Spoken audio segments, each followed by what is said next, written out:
A 2-mile-long parade, which was exciting. Sun Fun marshals and celebrities included mystery writer Mickey Spillane, Miss America Marion McKnight, Governor Fritz Hollings, Hollywood actress Sharon Tate, actor Slim Pickens, and the Today Show's Willard Scott. During the late 50s, the Miss South Carolina pageant was held upstairs at the Pavilion in Myrtle Beach. Miss Sun Fun USA became a competitive beauty contest as well. Other Sun Fun diversions were just for fun.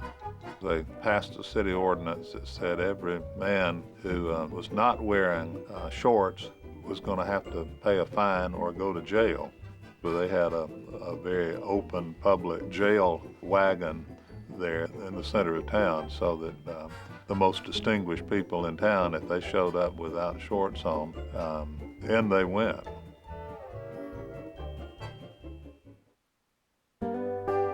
All these tourists needed a place to stay. The motor court, or motel, was becoming popular across America, where you could drive your car right up to the door of your room. And staying out on Highway 17, away from the ocean, was preferable for some new visitors who weren't sure yet how they felt about the sand and surf. Jack Nelson had probably the nicest motel in Myrtle Beach, which was called the El Rancho. It was beautifully done, had a kidney-shaped swimming pool with a palm tree in the middle of it. It had Mexican tile floors and open beam ceilings and brick walls and fireplaces, and it was a gorgeous place. If you did want to stay on the ocean front, you had your choice of a modern hotel or one of the more traditional guest houses or inns. When I was a young kid in the 40s, I used to deliver newspapers up and down the boulevard. There were a few hotels of some size, but in between each of them, there were these small guest houses, and people would come down and stay for several days. They had their meals, sort of dining room style. Some seemed very, very nice. Some seemed okay from the newsboy's point of view, but I'd see the people sitting out on the porch. And you could sell more papers to the guest houses because they were sitting on the porch just by the sidewalk than you could in the actual hotels because the people were inside. The guest houses, in many cases, were simply beach houses that had been enlarged. Famous for their American plan meals and gracious hospitality, they welcomed guests year after year. My family's motel was a very family-oriented motel. Mother didn't like renting to teenage boys, teenage girls. She would just mostly rent to families, and then we would all just get to be very good friends. So many of the guest houses were run by women, and they would come a lot of times lived in other places, and the husbands had other jobs. But when I started running the Chesterfield Inn in '51, I decided to join the Accommodation Association for Ocean Boulevard. And I would go to those meetings, and I was the only man there. They were all ladies. Those ladies did a terrific job. It was just about a 24-hour day job, but it was a delightful place to stay. And they looked out for you just like your mother would. If you sent your son down here, you could pretty well rest assured he'd be taken care of. As modern motels gradually replaced guest houses, the restaurant business came into prominence. Restaurants had been scattered up and down the coast, usually at places where the fishing boats docked, Murrells Inlet, Little River, and just across the state line in Calabash, North Carolina. Mrs. Ephod Lee and her husband bought an abandoned filling station and opened Lee's in the Kitchen, and it's still in the location today. And then Oliver's Lodge already was serving meals that have, sort of a boarding house. Calabash style refers to a type of cooking.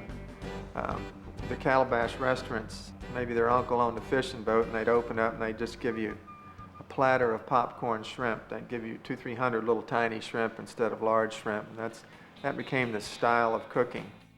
In the early 50s, there were only 4 restaurants in Myrtle Beach: the Seven Seas, the Broadway, the Myrtle Beach Grill, and the Cozy Corner. I remember in the Cozy Corner, a large seafood platter used to be $1.35. In the late 40s, early 50s. It's a little bit more than that now. By 1960, a restaurant boom was beginning.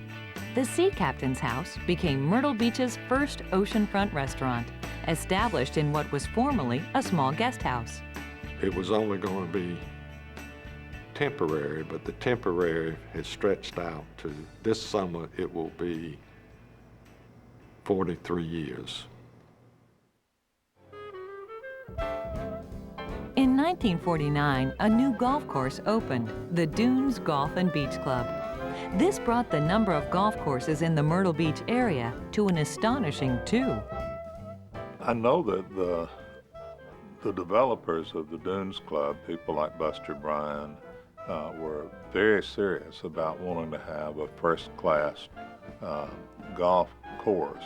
So Buster got his brother, who was president of Myrtle Beach Farms, James Bryan, to get the company to give the land for the Dunes Club where we're sitting today. They got the golf course and the clubhouse built, and they equipped the kitchen out of all the used pots and pans and everything from the Patricia Grand kitchen.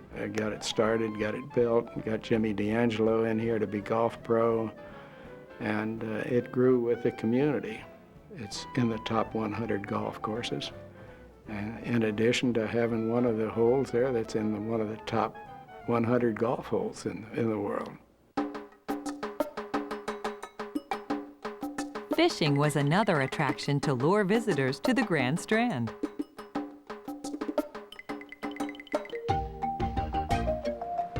Just about everybody that grew up in this area did some sort of fishing because it was all around us. Somebody would teach you to fish sooner or later. They took you to the pier, they took you to the surf, they took you to the waterway, they took you to the creeks. And then there were some deep sea fishing boats that were available even in the 40s and 50s. We have the best of all worlds as far as fishing is concerned, in my opinion.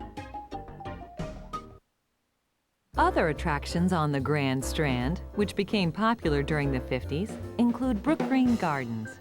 In the 1930s, Archer Huntington bought, I think it was 4 plantations, and put together on those properties a sculpture garden. Here, sculpture pieces by Anna Hyatt Huntington and other American artists are displayed in a gorgeous natural setting. The Intracoastal Waterway, completed in 1936, created a commerce lane from Maine to Florida. Also a venue for boating recreation. Myrtle Beach State Park was built around the same time by the Civilian Conservation Corps during the Depression. The park provided facilities for camping at the beach, which would become very popular. Jack Nelson built a campground called Lake Arrowhead Campground. And I remember everybody sitting around my dad's restaurant. The conversation was, Jack has lost his mind. He's building a campground. Who camps? Nobody camps. Well, we didn't know anybody camped because we didn't camp.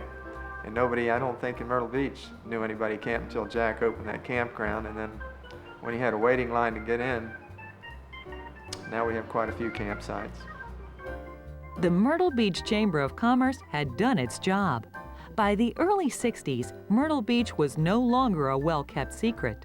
The Grand Strand was about to be discovered by the nation and the world.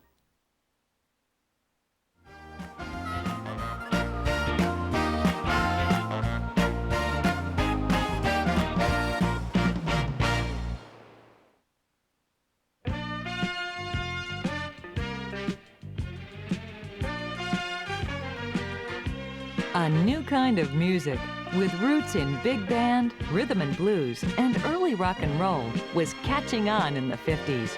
Beach music. I love beach music, always have and I always will. There ain't no one quite the thrill. First came the jitterbug at the Myrtle Beach Pavilion. The jitterbugs used to gather around the, we call it the flagpole, but the jukebox was right by the flagpole. And that's where you went in the evenings to gather and watch all the great dancers. And it was like a little gunfight every night. All the great dancers would come and have a little shootout and see who was the best. All the jitterbugs had nicknames. Everybody was trying to be cooler than the other. They were out there decked in their finest, which back then was gabardine peg pants and skinny belts, argyle socks, penny loafers, and maybe a V-neck sweater, argyle sweater. And the girls had their little bobby socks on, or their loafers, and penny loafers, and scarf around their neck, little tight sweaters. That was the look in those days. The dancers and their element were considered somewhat risque by the Myrtle Beach establishment. If you were caught with a beer, you were immediately arrested, and that cost $35 to get out of jail. The dancers that began dancing around the jukebox, if they shook their hips in the wrong direction, they were immediately arrested, and that cost $35. Dancers at the pavilion experimented with slowing the jitterbug down to make it a little more sophisticated. The Shag was born, and its music was black rhythm and blues. I'd sit and watch them dance. I didn't know what the Shag was. I had no idea. But I just liked the music. I was never particularly into the Shag dance, you know, but I love that great music, that soul R&B, Hank Ballard, Ruth Brown, Laverne Baker, of course the Drifters, Clyde McFadden with the Drifters.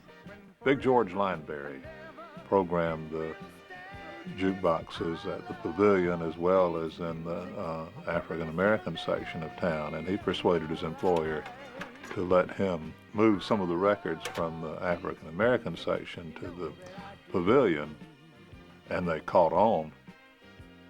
Stuff you would never dare play on the radio. So this was the only place you could hear it, Myrtle Beach. If you grew up at the beach, you didn't know that other people didn't hear that music all the time. Shaggers developed their own special style. The guys wear these shorts cut right below the knee called Jamaicans. And of course the girls in their Bermuda shorts, looking good, baby, looking good. And dancing to all that great music. The scene at the pavilion was short-lived. They took the jukebox away. That was the day it stopped. When they moved the jukebox, it was over for us. When the jukebox was taken away, the Shaggers went too, and surfaced a few miles up the road at the Pad and other establishments in Ocean Drive Beach.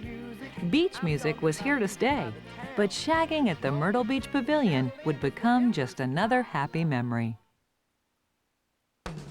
Myrtle Beach presented great opportunities for young people who were willing to work. Everybody that grew up here had a job. If you were 6 or 7 or 8, you worked in the summers, you know, whether you sold papers or peanuts or you worked at the pavilion. You were a soda jerk, or you worked in a restaurant, or worked on the beach helping a lifeguard. Almost every child had a little income, and it was just the perfect place to grow up, and the perfect era to grow up. The 50s and 60s, 40s, 50s, and 60s were probably the last real little innocent era. Everybody worked in the summertime. Everybody either had to have a job at the motel, or you worked outside. From all over the Carolinas, they migrated to the beach at the first of summer. I was 13, Carol was 12, and Freddie was 12. We decided we would hitchhike to Myrtle Beach one afternoon. And we counted our money, and we had $2.71 between us, and we went out on the highway in Greenville, South Carolina, and started hitchhiking. 2 days later, we finally drug into Myrtle Beach, just about starved to death. As we approached the pavilion, I stopped at the photo stand in the pavilion, and I asked the man at the photo stand if they needed any help. He said, "Well, when can you start?" And I said, "Well, right now." Steve Chapman made this offer to his nephew, Clay Britton. He asked me, I was 15 years old, and he said, "Clay, how would you like to come to Myrtle Beach and helped me build this new inn I'm building.